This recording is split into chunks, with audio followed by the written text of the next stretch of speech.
Welcome back to the Oakland Athletics franchise here for another edition of the Oakland Athletics monthly recap, as this time we have gotten through the month of July. So July is done. We are moving into the month of August now, so this is going to be the July recap. And first things first, at the end of July, the Oakland Athletics have finished this season at 56 and 51, which is fourth place in the AL West, 5 games out of first place, because there's a lot of competition going on in this division. And in the wild card, they are 1.5 games out of the wild card, but there are already 3 teams who are tied for that spot, so there would be a 1-game playoff to decide the 1-game playoff. If the game ended right now, we'd be out of it, but that's pretty rough news, because there's a lot of teams that are competing for this wild card spot, and there's like a lot of teams that could actually have a shot at it. It's not just like 2 or 3 teams. And then a bunch of teams that kind of have to go on runs. There's a lot of teams that have a shot, so it's constantly interchanging throughout the month. This just happens to be where it's sitting right now. As far as some of the guys who are peppered around in the league leaders, Monty Mason is hitting .280 with a .363 OBP, 8 home runs, 35 RBI, and 14 swiped bags, and he is 6th in the American League in triples with 6 of those, and he's 13 in stolen bases with 14 of those. Chris Davis is hitting .269 with a .320 OBP, 22 ding-dongs, 52 RBI, and that is 22 ding-dongs is good enough for 7th in the American League. Moving on to Gerard Dyson, the speedster, hitting .269 with a .328 OBP, very similar to Davis's average in OBP, but he has 21 stolen bases, 18 RBI, 31 runs, and is 7th in stolen bases, which is the 21 stolen bases. Moving on to the pitching side of things, Sean Doolittle is hitting a .282 ERA and in 44 and 2/3 innings pitched. He has 58 strikeouts and he's picked up 35 saves, which is tied for first in the American League with Luke Gregerson of the Houston Astros. While Sonny Gray is 6th in the American League in ERA with a 2.82 ERA and a 7-6 record for this Athletics ball club. Moving on to the injuries, there are quite a few to go over, as Kevin Gausman is the most notable one. He is out for 1 to 2 more weeks with a torn pectoral. He'll be back, and when he's back, we'll have to make room for him in the rotation, but the 1, 2, 3 in the rotation will be Gray, Gausman, and Tavron, as that's going to be pretty nasty for the Athletics, and hopefully the pitching is going to be able to carry them late in the season. And then Arodys Vizcaíno is going to be out for 3 to 4 more weeks with a broken arm. He'll be back. Right now he's being replaced in the bullpen by Peter Scott from the AAA. Ramon Benitez is on the DL yet again, and this time with a huge injury, a torn Achilles tendon. He'll be out for 6+ months, so Josh Phegley is back up as the backup catcher, and if you guys noticed, you would have probably saw that when Phegley was down in AAA and Benitez was the backup, you would have saw the last episode we had Bruce Maxwell catching, and he got his first career hit in that video. And the thing about that is that he was up because Phegley was actually day-to-day with an injury when Benitez got hurt, so I needed to call up another catcher, and Maxwell was the next best option, so he came up for that one game, and he was sent right back down afterwards as Phegley ccame back up. And there's one more injury that we really need to go over, and that is Brady Slayton. You guys remember him from the prospect profile we did for him? He was in AA when we did that prospect profile, but he was called up to AAA, and he was really just raking in AAA too. So it was the plan to call him up soon and then move Solarte to left field and have Slayton play third, as Solarte plays either left or right, and then Canna would probably be sent down. But that's not going to happen because Brady Slayton is out for 1 to 2 months with a fractured foot, so that's going to be eliminating another bat up in the big leagues, and Solarte is going to stick his place in third base for now, as Brady Slayton's time in the big leagues is going to be delayed by at least 1 to 2 months, and probably not in this season at all, because if he does come back late September, it's probably not really worth calling him up. So Brady Slayton is not going to be the big leagues this season, unfortunately for him and unfortunately for us.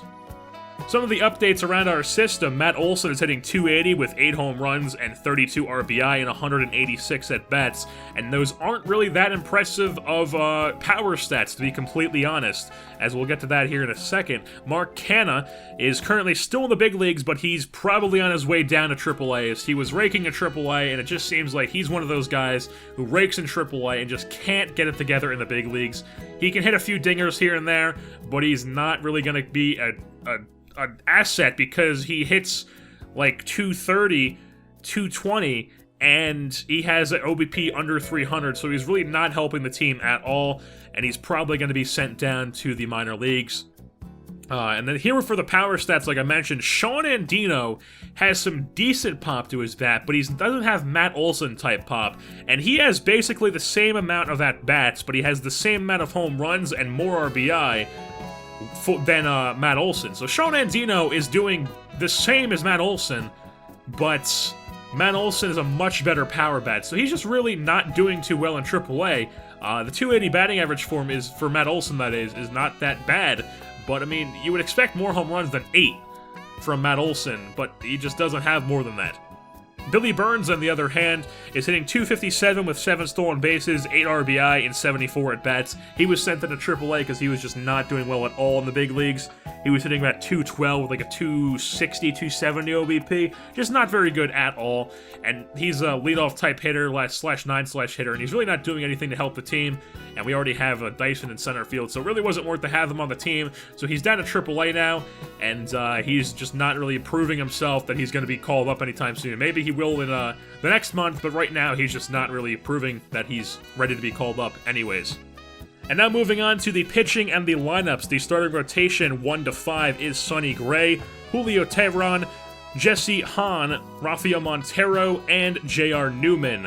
Montero is probably going to be the odd man out when Gausman comes back, because he is still young.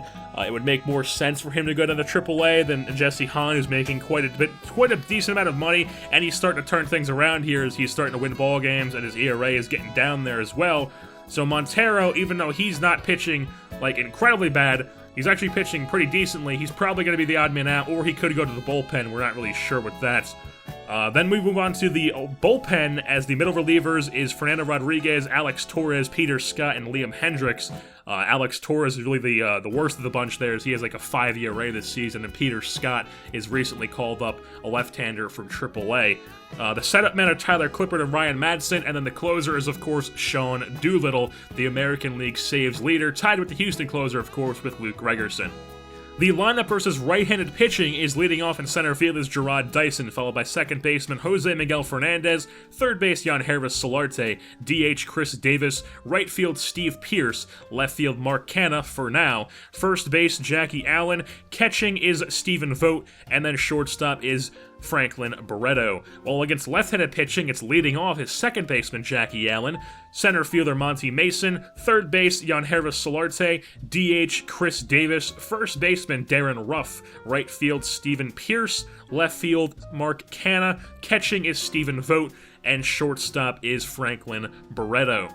And Jackie Allen has been a big call-up from AAA, as he was raking, just leading the AAA league in like every single category except for like home runs, like average, OBP, OPS, doubles, triples, RBI, just everything. He was just raking in AAA, and he's continuing to hit quite well in the big leagues, as he's leading off against left-handers, and he's doing quite a bit of work against right-handers as well, despite being a right-handed bat. So Jackie Allen has been proven to be a pretty good asset at the plate, and he's not too bad in the field where he's a complete liability. He's not going to be making extending plays, but he's definitely been helping out the team, especially with the struggling bats so far this year. Bautista, you'll notice, is currently on the bench, but like I said, that's probably going to change. The lineups are not going to stay the way they are. Canha's probably going to be sent down. People are going to be shuffled around the lineup. There's probably going to be call-ups here and there, maybe some just tons of shuffling around, because I always do tons of shuffling around throughout the month. The lineup you see in these monthly recap videos are rarely ever the lineup that's still the thing at the end of the month, or even halfway through the month, or even like a couple games into the month. It's just shuffling all the time because this lineup is so interchangeable, and I'm just trying to get the maximum amount of production out of this lineup because it's just not working sometimes, so you have to change things around. So, with that being said, that's going to wrap things up here for this July recap of the Athletics franchise. I've been your host, Jerseyborn, and I'm saying goodbye.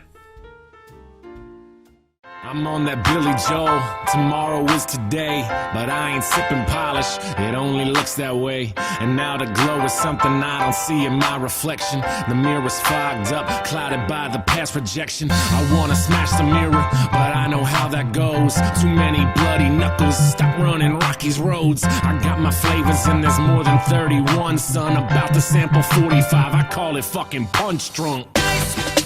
Yeah.